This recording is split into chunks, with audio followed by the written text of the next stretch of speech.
하늘을 두루마리 삼고 바다를 먹물 삼아도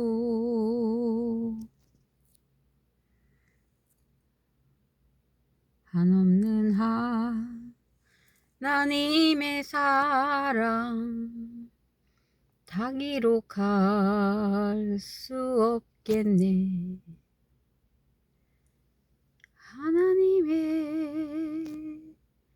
크신 사랑 증량 다 못하며 영원히 변치 않는 사랑 성도여 찬양하세.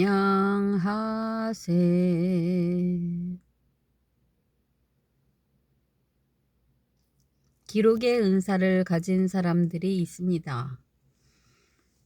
모세의 오경도 모세가 썼다고 하지요. 모세가 경험하지 못했던 창세기 이야기도 기록하였다고 합니다. 이는 성령님이 영감을 주시고 불러주시고 그래서 기록하는 건데요. 다니엘서 같은 경우에도 기록하라 하는 부분이 있고 봉함하라 하는 부분이 있습니다. 요한계시록에도 요한에게 기록하라 하는 부분이 있고 봉함하라 하는 부분이 있습니다.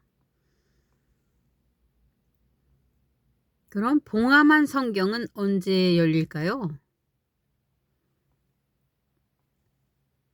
그 때가 되면은 열리겠죠. 봉함한 내용에 맞는 시대.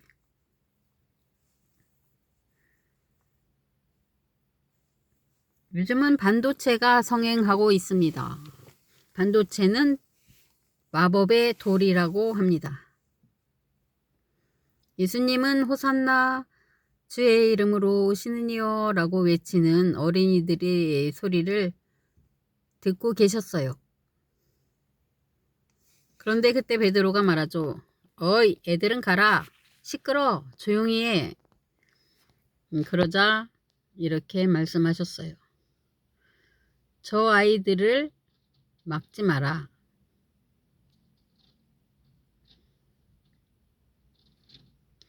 저들을 막으면 하나님께서는 돌을 들어서라도 아브라함 자손을 만들 수 있다. 아브라함 자손을 돌로 만든다는 건지 돌을 이용하여서 아브라함 자손을 만든다는 건지는 잘 모르겠습니다. 요즘은 컴퓨터 시대에 반도체 시대가 되어서 인공지능 시대가 되어가고 있습니다. 로봇가 와서 당신이 다 먹은 밥그릇을 여기에 놓으십시오. 또 로봇가 와서 당신이 가야 할 코스로 안내해 드리겠습니다 하고 공항 안내원도 있는 시대가 되었어요. 반도체 안에 성경 말씀을 다 집어넣어서 그걸 듣다가 은혜 받는 사람도 있고 찬송가 600장, 복음성가 몇천 장을 다 반도체 안에 집어넣어서 그 찬양을 통해서 하나님의 백성이 되도록 영접하는 사람도 있습니다. 그러므로 사람이 전도하지 않아도 되는 세상이 되었죠. 집 안에서 조용하게 말한 것이 저 지구 끝에 미국에까지 전달되는 시대가 되었습니다. 유튜버들이 하는 이야기를 미국에서 금방 열어볼 수가 있는 거죠. 만약에 예수님이 육체로 오신다, 실물이 되어서 하늘에서 날아 내려오신다면 그 장면을 유튜버들이 제일 먼저 찍어서 올릴 것입니다. 그러면 금방 한국에서도 중국에서도 러시아에서도 볼 수 있겠죠. 인자의 때가 되면 그렇게 될 거라고 기록하고 있어요. 그럼 인자는 무엇인가? 영어로 인자라고는 어떻게 기록하였을까요? 한국말로는 사람의 아들. 그러나 저는 이것을 사람의 아들이라고 해석하기보다는 사람의 후손들이라고 해석하고 싶습니다. 그러니까 사람의 후손, 또 후손, 또 후손. 2000년 동안 그 기록한 시점으로 사람의 후손들의 때에 되면 그때가 몇 년, 몇 월, 며칠, 몇 시가 아니라 저 아주 먼 후일 마지막이라고 할 수 있는 그 끄트머리 몇 년도 그때가 되면 그때가 몇 년도인데요. 뭐 1999년이라고 하는 사람도 있고 1992년이라는 사람도 있고 어떤 사람은 또 뭐 2050년 뭐 이렇게 이야기하는 사람도 있겠지만 그거는 단정 지을 수가 없는 거죠. 왜냐하면 러시아에서 개발한 로켓 발사 시점하고 미국에서 개발한 로켓 발사 시점이 다르듯이 한국에서 반도체를 통해서 성경을 번역하고 입력하는 시점이 다르고 또 이것을 아프리카에 갖다 주어서 번역하여서 전달하는 시점이 다르기 때문이죠. 다만 요한계시록에 기록한 사람의 때, 사람의 후손의 때,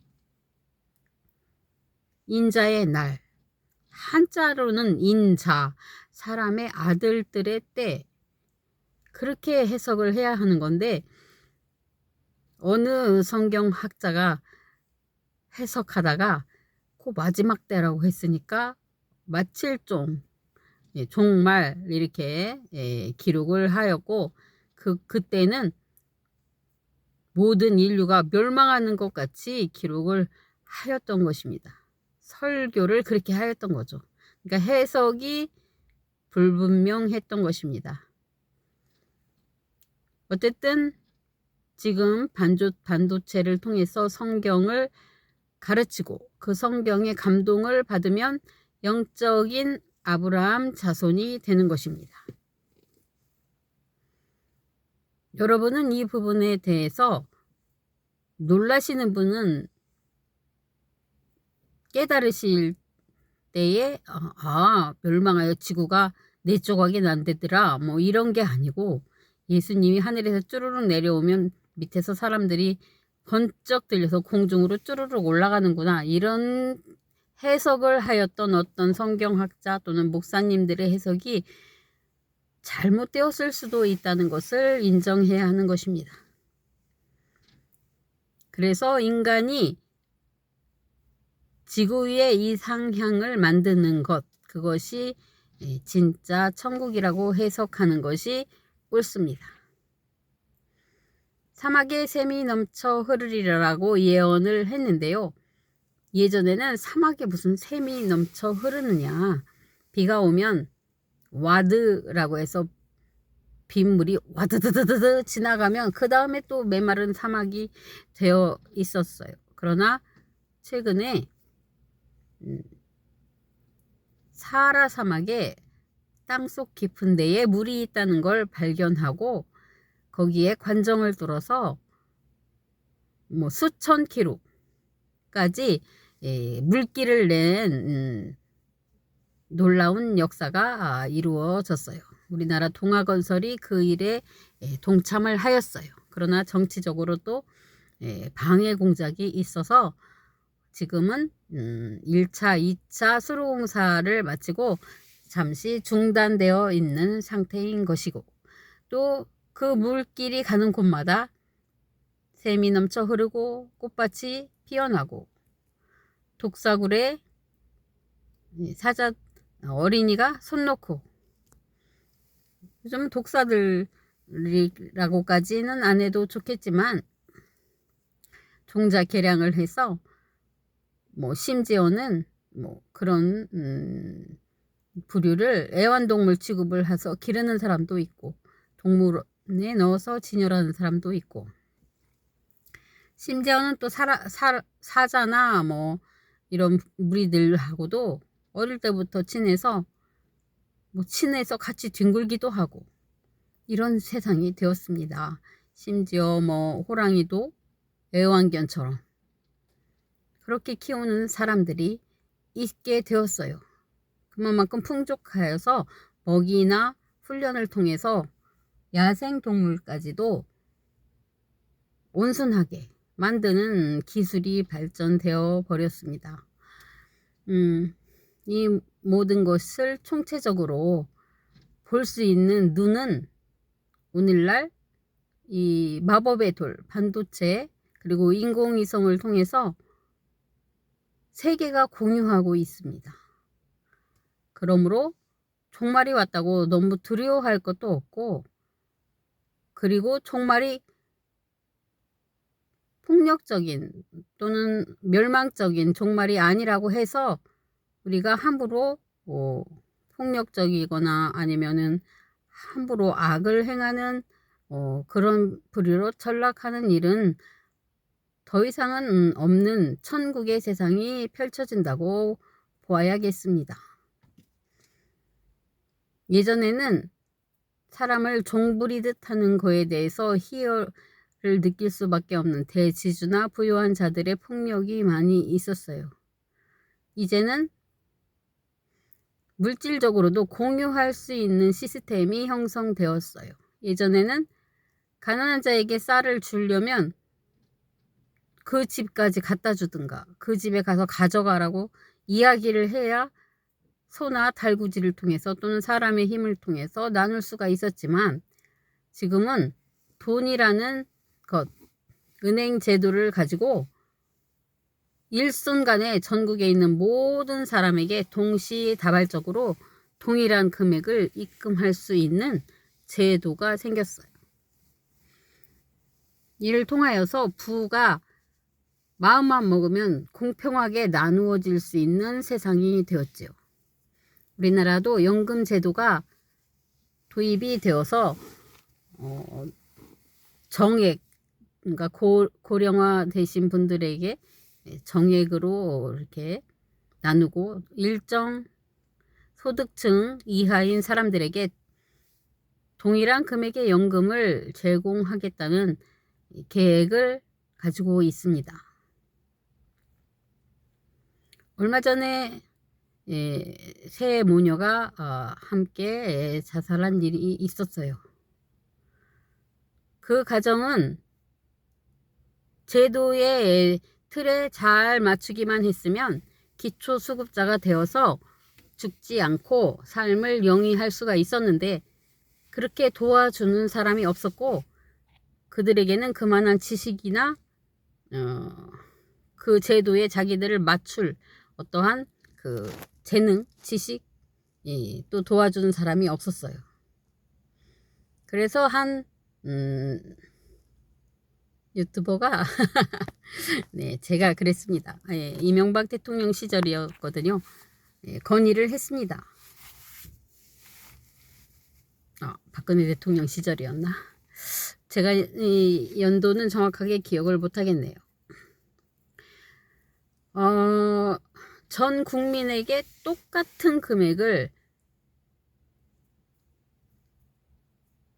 연금으로 주자, 매월 얼마씩 주자. 그러면 복지의 사각지대가 없어질 것이다. 그러면 자살하지 않아도 되는 사람들이 많이 있을 텐데, 이렇게 어떠한 끈, 인맥, 지식 이런 게 없어도 재산의 일부를, 우리 세금의 일부를 공공연하게 공유할 수 있는 제도를 만들어야 한다. 그 당시에는 스웨덴하고 핀란드가 그런 제도를 이제 실현해야 되겠다고 하는 직전에 있었어요. 직전. 요즘은 그 연금이 스웨덴하고 일본이 아마 전국 전체적인 국민연금이 지급되고 있다는 소리를 얼핏 들었습니다. 그래서 적은 금액으로라도 대한민국이 제일 먼저 한번 연금을 받는 세계적 최초의 나라가 되게 했으면 좋겠다라고 국민신문고에 당시에 모니터링한 게 있습니다. 이것들을 이제 정치인들이 참고하여서 지금 이 제도를 만들어 가고 있는 것입니다. 대통령께서도 저희들의 이런 소통 정책을 통해서 많은 부분을 섭렵하고 또 캐치하고 적용해 주셔서 참 감사합니다. 앞으로도 전 국민의 이런 아이디어, 정책 이런 것이 수렴되어서 사막에 샘이 넘쳐 흐르듯이 낮은 자도 눈물을 닦아주고 또 돈 많은 자들은 그것을 나누어서 하나님의 마음을 나누는 그런 대한민국 복지 정책이 이루어졌으면 좋겠습니다. 대전 순복음교회 기도할 때에 김석삼 목사님께서 항상 이렇게 기도하셨어요. 행정, 정치, 국방, 문화, 보건, 교육 다양한 부분의 모든 부분들을 하나님께서 간섭하셔서 이 나라가 하나님의 복지 정책, 하나님의 통치 아래 놓이게 해주십사 하는 기도를 매주 하시고 겟세마네 기도 시간에도 하셨어요. 우리들도 그 기도를 항상 따라하고 아멘으로 화답하였죠. 반복적인 기도거리지만 우리에게는 참 좋은 경험이었다고 생각합니다. 여러분도 아주 훌륭한 기도 제목을 매일매일 반복할 수 있는 그런 열정과 열심이 있으면 좋겠습니다. 감사합니다. 예수님의 이름으로 기도합니다. 하나님, 앞으로도 조금 더 좋은 정책이 이루어지기를 바랍니다. 국가마다 젊은 청년들을 국방이라는 미명 아래 잠깐씩 훈련하는 것은 좋지만 민족과 민족이 총뿌리를 겨누는 일은 사라졌으면 좋겠습니다.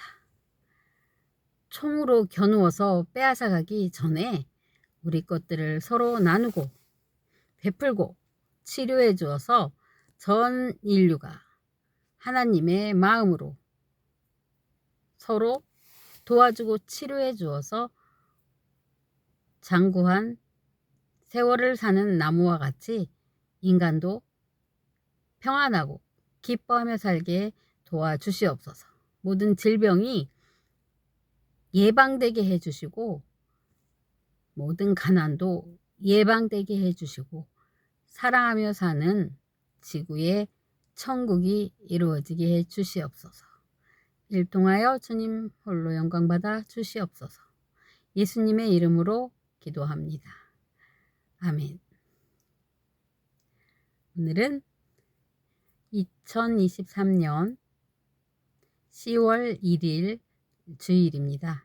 국군의 날이기도 하네요. 즐거운 시간 되시기를 축원합니다. 하늘에 계신 우리 아버지여, 이름이 거룩히 여김을 받으시오며 나라에 임하오시며 뜻이 하늘에서 이루어진 것 같이 땅에서도 이루어지리다. 오늘날 우리에게 일용할 양식을 주옵시고 우리가 우리에게 죄 지은 자를 사하여 준 것 같이 우리의 죄를 사하여 주옵시고 우리를 시험에 들게 하지 마옵시며 다만 악에서 구하옵소서. 대개 나라와 권세와 영광이 아버지께 영원히 있사옵나이다.